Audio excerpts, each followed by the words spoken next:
So quick பைட்டாக ஜாதகத்தில் லக்னம் அப்படின்றது என்னன்னு தெரிஞ்சுக்கணுன்னா ஈஸ்ட்டை நோக்கி எந்த ராசி இருக்கோ அதை வந்து லக்னம்னு பிறக்கிற டைமில் ஈஸ்ட்டை நோக்கி எந்த ராசி இருக்கோ அதை லக்னம்னு நோட் பண்ணிக்கிறதா நம்ம எடுத்துக்கலாம். டீட்டெயில்டாக தெரிஞ்சுக்கணுன்னா ப்ரீவியஸ் வீடியோ பார்க்கலாம். இன்னொரு இம்பார்ட்டண்ட்னா இந்த பூமி வந்து ரொட்டேட் ஆகவே இல்லை, அப்படியே ஸ்திரமாகவே இருக்குது அப்படின்னா சூரியன் மட்டும் 1 டிகிரி மூவ் ஆகுவார். ஸோ ஒரு நாளைக்கு ஒரே 1 டிகிரியில் தான் இருப்பார், பூமியும் அதே டிகிரியில் தான் இருக்கும். ஸோ அப்படி இருக்கிறப்போ 12 மணி நேரமும் இந்த ஒரு பர்டிகுலர் இடத்துல இந்த சென்னைன்ற இடத்துல 12 மணி நேரமும் பூமி மூவே ஆகலை, ரொட்டேட் பண்ணவே இல்லை, இப்படியே தான் பூமி இருக்குது அப்படின்னு அசியூம் பண்ணிக்கிறோம் ஹைப்போதெட்டிக்கலி. அப்படி அசியூம் பண்ணால் ஸோ இந்த ஏரியா சூரியனை பார்த்தே இருக்கும், கண்டினியூஸாக பார்த்துட்டே இருக்கும். 12 மணி நேரமும் சூரியன் மூவ் ஆகி அடுத்த டிகிரிக்கு போகிற வரைக்கும் ஃபுல் சன்லைட் இந்த இடத்துல இருக்கும்.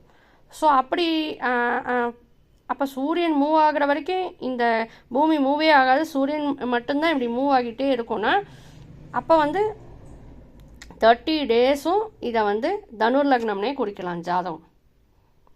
பட் எவ்ரிடே பூமியும் மூவ் ஆகிட்டுருக்கு அப்படின்றதுனால எவ்ரிடே ஒரு 12 லக்னமும் வரும் எவ்ரி 2 ஹவர்ஸ்க்கு ஒரு தடவை. சூரியன் மூவே ஆகாமல் இருந்தால் பூமி மூவே ஆகாமல் இருந்தால் இப்படியே இருந்தால் பூமி வந்து இந்த சூரியனை ஈஸ்ட்டை பார்த்துட்டே இருக்கும், 12 மணி நேரம் கண்டினியூஸாக பார்த்துட்டே இருக்கும். சூரியன் தான் கொஞ்சம் கொஞ்சமாக அடுத்த ஒரு டிகிரியாக மூவ் பண்ணுவார். ஸோ அப்படியே வந்து நம்ம வந்து அந்த மாதம் ஃபுல்லாக இப்போ தனுரில் இருக்கார், ஸோ தனுரை பார்த்துட்டு இருக்குது ஹோல் டேஸ். பூமி எங்கேயும் மூவ்லாம் ஆகலை, அப்படியே தான் சென்னை அப்படியே தனுரில் இருக்கிற சூரியனை எப்பாரு சூரியன் உதிச்சு அப்படியே தான் இருக்குது, மூவ்மெண்ட்டே இல்லை, சூரியோதயமாகவே தான் இருக்கும், சேஞ்சே ஆகாது. ஸோ சூரியன் அடுத்த ராசிக்கு போகிற வரைக்கும் அந்த 30 டேஸ் ஃபுல்லாகவே தனுர் லக்னமாகவே தான் இருக்கும். பட் நம்ம அப்படி குறிக்கிறது இல்லை. எவ்ரி டே சூரியன் ஒரு ரவுண்டு பூமி ஒரு ரவுண்டு சுற்றி திரும்ப ஒரு ரவுண்டு ஃபுல்லாக அந்த இருக்கிற இடத்துலையே ரொட்டேட் பண்ணுறதுனால 12 லக்னமாக சூரியன் இருக்கிறத நம்ம 12 இதுவாக பிரிக்கிறோம். எவ்வளோ டிஸ்டன்ஸ் டீவியேட் ஆகிருக்கிறார் அந்த சென்னை பாயிண்ட் வந்து எவ்வளோ எத்தனை நேரத்துக்கு டீவியேட் ஆகிருக்கு ரொட்டேஷன்லன்னு செக் பண்ணுறதுக்கு தான் இந்த லக்னம். ஸோ 12 மணி நேரம் சூரியோதயம் ஆகி கிட்டத்தட்ட அதுக்கப்புறம் பிறந்திருந்தா மிதுன லக்னமாக இருக்கும். ஸோ எக்ஸாக்டாக 12ன்னு இல்லை, கேல்குலேஷன்ஸ் சேஞ்ச் ஆகும். ஸோ இதை வந்து சிம்பிளாக நம்ம தெரிஞ்சுக்கணுன்னா ஈஸ்ட்டில் என்ன ராசி இருக்கோ அதுதான் லக்னம். பிறக்கிற டைமில் ஈஸ்ட்டில் என்ன ராசி இருக்கோ, ஸோ ஈஸ்ட்டுக்கு பதில் தான் சூரியன்னு சொன்னோம். ஸோ எப்போவுமே சென்னையோ ஏதோ ஒரு இடமோ ஈஸ்ட்டையே ஃபேஸ் பண்ணின்னு இருக்க முடியாது கண்டினியூஸாக. எவ்ரி 24 ஹவர்ஸ்க்கு ஈஸ்ட்லேருந்து வெஸ்ட்டு திரும்ப மறுபடியும் ஈஸ்ட்டுன்னு மூவ் ஆகிட்டே வரதுனால தான் டே அண்ட் நைட் நமக்கு சைக்கிள் நடக்கிறது. ஸோ அந்த டே அண்ட் நைட் சைக்கிளில் வந்து எவ்ரி 2 ஹவர்ஸ்க்கு ஒரு தடவை நம்ம வந்து உதிச்சதுக்கப்புறம் 2 ஹவர்ஸாக நம்ம விலகி போகிறோம், சூரியன்கிட்டேருந்து விலகி போகிறோம், திரும்ப சூரியனை நோக்கி ஒரு 12 மணி நேரம் வரும். ஸோ அதனால் இப்படி வந்து லக்னம் வந்து 12 நம்ம வந்து சேஞ்ச் பண்ணியிருக்கோம், டீவியேஷன் செக் பண்ணுறோம். சப்போஸ் பூமி மூவே ஆகலைன்னா தனுர் லக்னமாகவே தான் இருக்கும். இப்போ பூமி மூவ் ஆகிறது, ஸோ எவ்ரி 2 ஹவர்ஸ்க்கு ஒரு தடவை அந்த லக்னமும் நம்ம சேஞ்ச் பண்ணுறோம். பூமி ரொட்டேட் ஆகிறது, ஸோ இடம் சேஞ்ச் இல்லை, அந்த இடத்துலையே இருந்து ரொட்டேட் ஆகிறது.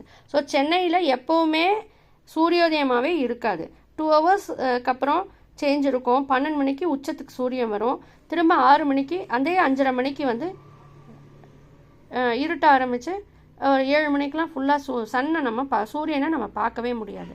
ஸோ நம்ம ஃபுல்லாக இதில் ஜோடியாக்கில் மூவ் ஆகலை, பட் நம்ம இருக்கிற இடத்துல ரொட்டேட் ஆகணும். ஸோ எவ்வளோ ரொட்டேட் ஆகிருக்கோங்கிறது தான் இந்த லக்னம் வந்து சொல்கிறது, எவ்வளோ ரொட்டேட் ஆகிருக்கும் சூரியன்ட்டேருந்து எவ்வளோ நம்ம ரொட்டேட் ஆகி போயிருக்கோன்னு. ஸோ சாயந்தரம் பிறந்திருந்தது டோட்டலாக அப்படின்னா இங்கே வந்திருக்கும் லக்னம். டோட்டலாக நம்ம சூரியனை பார்க்கலை, அதே டிகிரியில் தான் இருக்கும், பட் சூரியனை நம்ம எக்ஸாக்டாக பார்க்கலை.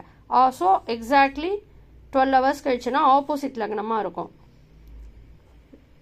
அதே திரும்ப இப்படி மூவ்மெண்ட்டுக்கு ஏற்ற மாதிரி. ஸோ ஈஸ்ட்டில் இருக்கிற பிறக்கிற டைமில் ஈஸ்ட்டை எந்த ராசி ஃபேஸ் பண்ணிட்டுருக்குன்னு எடுத்துக்கலாம். ஃபர்தர் நல்ல டெப்த்தாக தெரிஞ்சுக்கணும் அப்படின்னா சூரியன் பூமி ரொட்டேட்டே ஆகலை அப்படின்னா சூரியன் இருக்கிற ராசி தான் லக்னமாக இருக்கும். எந்த நேரத்தில் குழந்தை பிறந்தாலும் தனுர் லக்னமாகவே தான் இருக்கும் ஃபுல்லாக. ஸோ பட் ஆனால் பூமி வந்து எப்போவுமே நம்ம சூரியனை பார்த்தோம்னா ஃபுல்லாகவே டே லைட்டாகவே இருக்கும், நைட் இருக்காது. ஸோ நம்ம பொசிஷன் சேஞ்ச் ஆகலைனாலும் அந்த பொசிஷன்லேயே ரொட்டேட் ஆகிறோம். 12 ஹவர்ஸ்க்கு அப்புறம் நம்ம வந்து சூரியன்ட்டேருந்து சூரியனையே பார்க்க முடியாமல் இருட்டுக்கு போயிடுறோம். ஸோ எவ்வளோ வந்து ஹவர்ஸ் நம்ம வந்து அந்த சென்னைங்கிற பிளேஸ் வந்து சூரியனையே பார்க்க முடியாமல் எவ்வளோ டிகிரிஸ் வந்து மூவ் ஆகிருக்குன்ற கேல்குலேஷன் அதை டினோட் பண்ணுறது தான் லக்னம். ஸோ இப்போது தனுர் மாதத்தில் இங்கேருந்து நம்ம வந்து எவ்வளோ இப்போ குழந்த ஒரு 5 ஹவர்ஸ் கழிச்சு பிறந்திருக்கு அப்படின்னா 5 ஹவர்ஸில் அந்த சென்னைன்ற இடம் சூரியன்கிட்டேருந்து எவ்வளோ விலகி இருட்டு நோக்கி எவ்வளோ விலகி போயிருக்கு. ஸோ அதை தான் நம்ம இங்கே ஒரு லக்னமாக கொடுக்குறோம். ஸோ டோட்டலி 23 ஹவர்ஸ் கழிச்சு பிறந்திருந்ததுன்னா இந்த விருச்சிக லக்னமாக வந்திருக்கும். திரும்ப அடுத்த நாள் இப்படியே வரும். ஒரு மாதம் ஃபுல்லாக சூரியன் இங்கேயே தான் இருப்பார். ஸோ ஒரு மாதம் ஃபுல்லாக இந்த மாதிரி வரும். திரும்ப அடுத்த மாதம் இப்படி இதுலேருந்து ஈஸ்ட்ன்றத சூரியனாக நம்ம வந்து வச்சுக்கிறோம். ஸோ டீட்டெயில்டாக லக்னத்தை தெரிஞ்சுக்கிறதுக்கு இது தான். ஸோ இதுக்கு தான் பேசிக்காக திதி மூவ்மெண்ட்டு இதெல்லாம் முன்னாடி நம்ம தெரிஞ்சுக்கலாம். ஸோ இப்போ வந்து இதுதான் அந்த 1 ஜனவரி அன்னைக்கு இருக்கிற லக்னங்கள். ஸோ எந்தெந்த டயத்தில் வந்து இப்போ ஃபார் எக்ஸாம்பிள் நம்ம வந்து இந்த டைமிங் வச்சுக்கலாம், சாயந்தரம் 5:30க்கு. ஸோ மிதுனம். ஸோ இங்கே 4:45 7:15 வரைக்கும் மிதுனமாக வருது. ஸோ சென்னை வந்து சூரியனை கண்டிப்பாக ஃபேஸ் பண்ணுறது, சென்னையில் குழந்தை பிறந்திருக்குன்றதுனால நம்ம ஃபேஸ் பண்ணுறோம். சென்னை வந்து அந்த நாள் ஃபுல்லாக சூரியன் இங்கே தான் இருக்க போகிறா, அதில் சேஞ்ச் இல்லை. பட் எப்போ பாரு சென்னை வந்து சூரியனை பார்த்து பகலாகவே சென்னையில் இருக்கும்னா இருக்காது.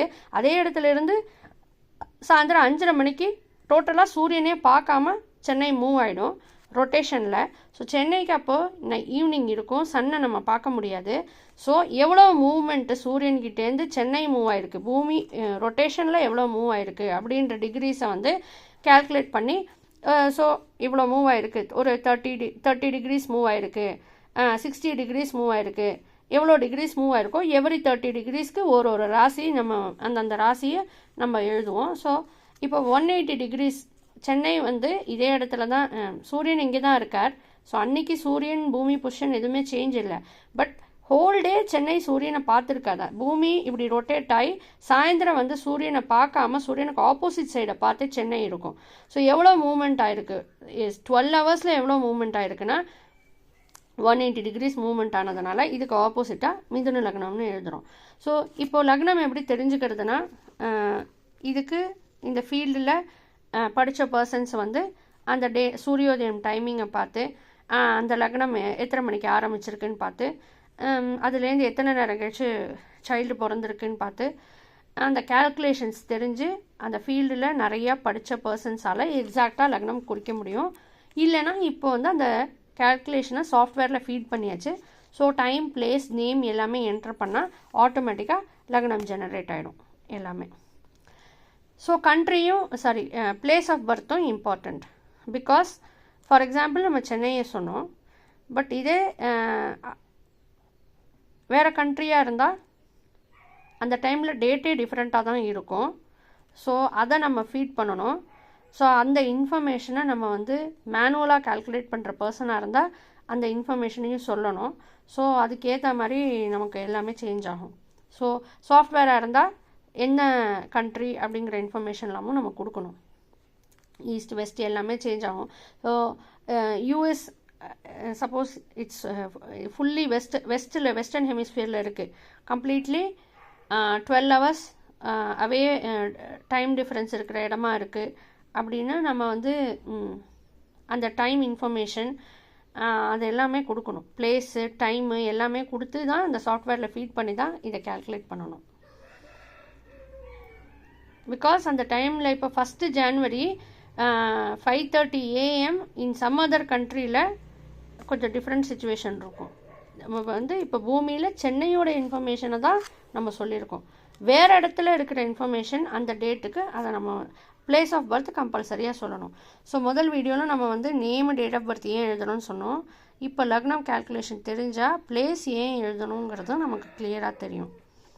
ஸோ ப்ரொஃபஷனல் கிட்ட name, place, date of birth, time of birth சொன்னால் சூரியோதயமானதை வச்சு எந்த மாதம், தனுர் மாதம் சூரியோதயம் ஆகிருக்கு, எத்தனை நேரம் கழிச்சு குழந்தை பிறந்திருக்கு அண்ட் நிறைய கேல்குலேஷன்ஸ் இருக்கும். எல்லாமே எக்ஸாக்டாக 30 டிகிரிஸு அப்படி கிடையாது. 0.33 அந்த மாதிரி நிறைய டிவிஷன்ஸ் இருக்குது. சூரியனும் ஒரு டிகிரிக்குள்ளே ஒரு டிகிரி மூவ் ஆகிட்டு தான் இருப்பார். ஸோ கம்பைண்டாக கால்குலேட் பண்ணி இது இப்போ நம்ம இதை பார்த்தோன்னாலே 5:30 to 7:40 இருக்குது. நாட் 5:30 to 7:30 எக்ஸாக்ட்லி அப்படின்லாம் இல்லை. ஸோ இந்த மாதிரி ஸ்மால் சேஞ்சஸ் எல்லாமும் இருக்கும். ஸோ டீட்டெயில்டு ப்ரெசைஸாக கால்குலேட் பண்ணுறவங்களுக்கு தெரியும். பட் அது நம்ம தெரிஞ்சுக்கலனாலும் இதுக்கு என்ன மீனிங்னு தெரிஞ்சுக்கலாம். இதை பார்த்தா ஓரளவுக்கு மீனிங் நம்ம தெரிஞ்சுக்கலாம்.